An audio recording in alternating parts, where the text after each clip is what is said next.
మరి ఈరోజు బునియాదిగాని కాల్వ త్వరగతిన స్టార్ట్ చేయడానికి అందరికి తెలుసు శాంక్షన్ అయిన నిధులు 269 కోట్లు బునియాదిగాని కాల్వకే, పిలాపల్లి ధర్మాడి కాల్వలకు ఇంకో 220 కోట్లు, దాదాపు 500 కోట్లు ఇరిగేషన్ శాఖ మంత్రులు ఉత్తమ్ కుమార్ గారు, రేవంత్ రెడ్డి గారు ముఖ్యమంత్రి గారి సమ్మతితో శాంక్షన్ చేయడం జరిగింది.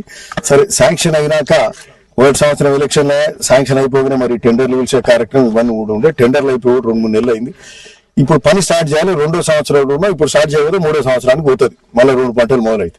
సో త్వరగతిన ఉన్న సమయాన్ని వాడుకోవాలి, లేట్ చేయొద్దు అని చెప్పి ఈరోజు ఎస్సీ గారు, ఈ గారు, ఆర్డీఓ గారు, మరి అందరం కూడా అధికారులు, డిప్టీ ఏఈలము సంబంధించి ఈ ప్రాంత రైతులు కింది పక్క రైతాంగం ఎవరికైతే నీళ్లు రాకుండా ప్రతి పంటకు నీళ్ల కోసం బాధపడుతూ ఈడదాకా వచ్చి ప్రతి పంటకు తిరిగిపోతూ ఉంటారు. అందరూ కూడా కలిసి వచ్చారు. అందరికి నమస్కరిస్తూ, సరే ఈ కాలువ మీద క్షేత్రస్థాయిలో మనం అందరం చూద్దాం. ఎందుకంటే ఈడ కాంట్రాక్టర్ అడగగానే ఈడ సార్ ఎట్లా చేస్తాం ఏంది అది ఆయన కొంచెం డౌట్ లో ఉండే, అది కాదు పరిస్థితి, పోయి చూద్దామని ఇక్కడికి వచ్చాం. ఇది ఫస్ట్ రీచ్, ఇది పైకెళ్ళి మన మక్తానంతరం 0కి వెళ్ళి ఇప్పుడు ఈ రోడ్ వరకు 4.65 కిలోమీటర్స్. ఇది ఫస్ట్ రీచ్, అంతే కదా ఎస్సీ గారు? ఇది 4.65 కిలోమీటర్స్ ఫస్ట్ రీచ్. ఈ ఫస్ట్ రీచ్ కాలువ వెడల్పు దాదాపు సరిపోయిన వెడల్పు ఉంది. ఇప్పుడు బునియాదిగాని కాలువ బేసిక్ విడితే ఏంటంటే అంతకుముందు 2.5 మీటర్స్ ఉంటే ఈ రోజు 6.5 మీటర్స్ చేస్తున్నాం. అంతకుముందు ఒక 50 క్యూసెక్స్ లో నీళ్ళు వచ్చేది, ఇప్పుడు 350 క్యూసెక్స్ నుంచి ఇప్పుడు 350 క్యూసెక్స్ లకు తీసుకెళ్లే డిజైన్స్ మార్చి చేసే కార్యక్రమం అన్నట్టు. అంటే దాదాపు అంతకుముందు కంటే 7-8 ఇంతల నీళ్లు తీసుకొస్తేనే మనకు ధర్మారం వరకు నీళ్ళు పోతాయి. ఇది ధర్మారం అంటే మన మోత్కూరులో వస్తుందా, ధర్మారం ఆడగూడూరులో వస్తుంది. సో అక్కడి వరకు మనకు నీళ్ళు తీసుకెళ్లాలంటే ఇప్పుడు యాక్చువల్ ఏమైతుందంటే ఈ ముద్దంపల్లికే పోతురు, తీరా మోకా మీద పొట్టాలకు వస్తాయి వర్షన్లు, ముద్దంపల్లికి నీళ్ళు పోవు. రైతులు రాత్రులు కరెంట్ అన్న బంద్ చేయాలి సార్ అంటారు అధికారులు. కరెంట్ బంద్ చేయొద్దు, మేము 24 hours ఇవ్వాలని వాళ్ళని బతులాడు, ఈ గుర్రె బెక్కాకు దాటుడు, ఈ 5-6 ఊళ్ళు దాటగానే నీళ్ళు పోతారు. అంటే రీజన్ ఏంటంటే ఇప్పుడు మేము ఇక్కడ ఎర్రగుంట దగ్గర చూసినాం. ఎర్రగుంట అని కుంట ఉంది, అటు పక్కకు మాదావరం రైతులు, ఆ కుంట నిండగానే నీళ్లు మసులుతున్నాయని వాళ్ళు, పొలాలు మునుగుతున్నాయని వాళ్ళు బాధపడతారు. అయితే ఆడ ఏంటంటే ఆడ సమస్య ఏంటంటే ఆడ తూములు కూడా ఉన్నాయి. ఆ తూములు మొత్తం కూలిపోయినాయి. అంటే కాలువకు అడ్డంగా తూములు ఉంటే అన్ని కూలిపోయినాయి, నీళ్ళు కింద పోలేవు. వచ్చే నీళ్ళు పోనీయకుండా అవి చక్కగా ఏడబడతాయి. ఎంకరాలేశ్వర్లకి వెళ్ళి ఇక కిందల్లా ఎంకరాలేశ్వర నీళ్ళు ఎక్కడ పోతాయి, ఇవి బ్రాహ్మణపల్లి రావపురం మీదకి వెళ్ళి ముసిలో పడతాయి. పోయి ముద్దంపల్లి, మన ఈ ముద్దంపల్లి కానీ కిందికి బునియాది కానీ కాలేదైతే బునియాది కానీ చెరువు అసలు పేరుందో అది నీళ్ళు పోయి ముచ్చటలేదు. అంటే అడ్డం మనమే కట్టుకొని తూములు ఉన్నాయి, తూములు రెగ్యులేషన్ కూలిపోయినాయి. సో ఇప్పుడు ఉన్న ఫస్ట్ పాయింట్ అడ్డం ఉన్న రెగ్యులేటర్స్, ఆ తూములు అవన్నీ తలుపులు ఉన్నాయి కదా, గేట్స్ మొత్తం డిస్మాంటిల్ చేయాలి. డిస్మాంటిల్ చేసి వాళ్ళ ఎస్టిమేషన్ ఏముందంటే వాళ్ళు చెప్పాలి. ఆ ఎర్రగుంటనేమో కాలువకు పైకి ఉంది, కిందికి ఎంకరాలేశ్వరం ఉంది. సో ఆ ఫ్లో ఏంటంటే కాలువలో కలవనియొద్దు. కలిస్తే ఏంది, ఈ ఫ్లడ్ ఇది ఫుల్ పోతుంది. ఎప్పుడైనా ఫ్లడ్ వచ్చింది, వాన పడ్డది, ఆ కుంట నీళ్ళు వచ్చి ఇళ్ళ పడితే ఈ కాలువ దిగుతుంది. కాబట్టి దాన్ని సపరేట్ గా కిందికి వెళ్ళి ఒక అండర్ టనల్ చేసి ఈ ఎంకరాలేశ్వర్లకు కలుపుతారు. సో ఫస్ట్ అండర్ టనల్ మొదలవుతుంది. ఇక్కడ ఈ రెగ్యులేటర్స్ ఏదైతే గేట్లు ఉన్నాయో మొత్తం గుణముట్టేసేస్తారు. ఆ గేట్లు అవసరం ఉండే అప్పుడు.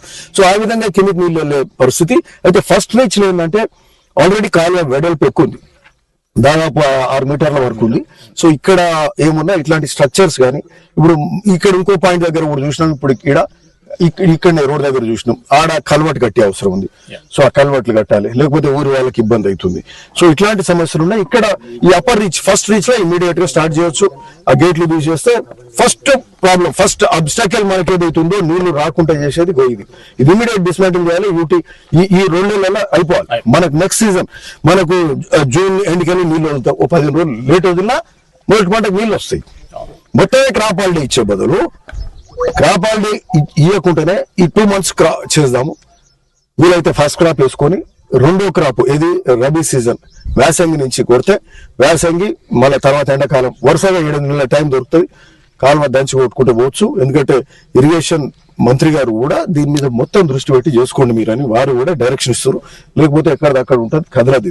సో మేమే స్వయంగా అధికారులం అందరం తెలుసుకొని రైతుల సహకారం అందరి సహకారం తీసుకొని కాలువ కొట్టుకుంటూ పోతే, ఎందుకంటే కింద రైతులే ఉన్నారు, ఎవరికి ఎక్కడ ఇబ్బంది కలగకుండా ఈ కాలువ ప్రభుత్వం నిధులు ఇచ్చింది. అంతకుముందు 10 ఏళ్ల కింద నిధులు ఇచ్చారు, ఆ కాలువ కానీ నిధులు రాలే పోలే. వాళ్ళు అప్పుడు 285 కోట్లు ఇచ్చారు 3 కాలువలకు, రాలేదు.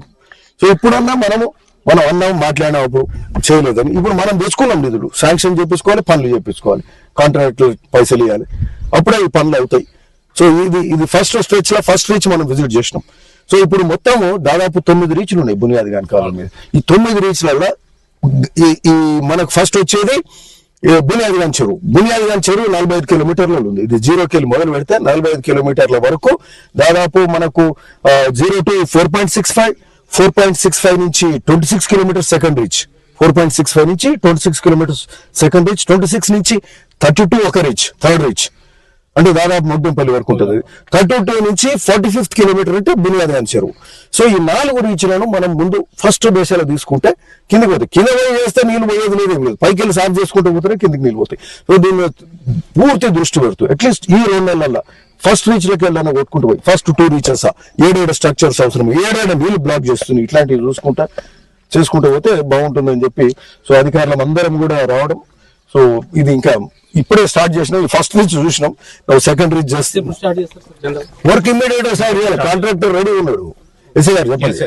ఇమీడియట్ గా స్టార్ట్ చేస్తామండి.